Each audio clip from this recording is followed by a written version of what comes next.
খাওয়া দাওয়ার পর্ব শেষ করে এখন আমরা সবাই গ্যাদারিং করতেছি। আজ এখানে আমার হচ্ছে ননদের মেয়ে, তারপর এখানে আমার আজ যে দেবরের মেয়ে ভাস্তি, এই যে আমার যা, ওরা সবাই পেয়ারা খাচ্ছে। আরে আমার একটা নাতনি আছে, নাতনি নাতনি লুক এট মি, একটু তাকা এই পাশে। এই যে আমাদের আরেক মেয়ে, আর যে সব মেয়েগুলাই পেয়ারা খাওয়া কি বড়ই খাওয়া নিয়েই ব্যস্ত।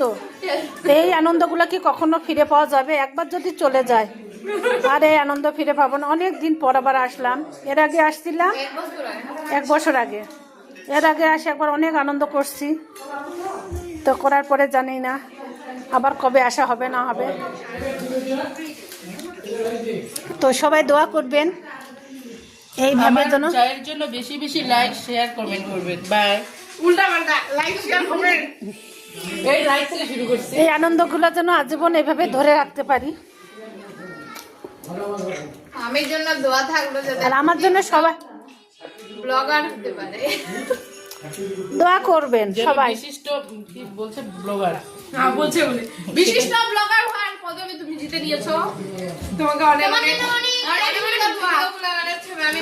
আমি ছবিটা পাঠালাম, তুমি এইভাবে একটা লাভ রিয়েক্ট করলা না কেন? থ্যাংক ইউ তোমাদেরকে সবাইকে আমার জন্য এত দোয়া করার জন্য।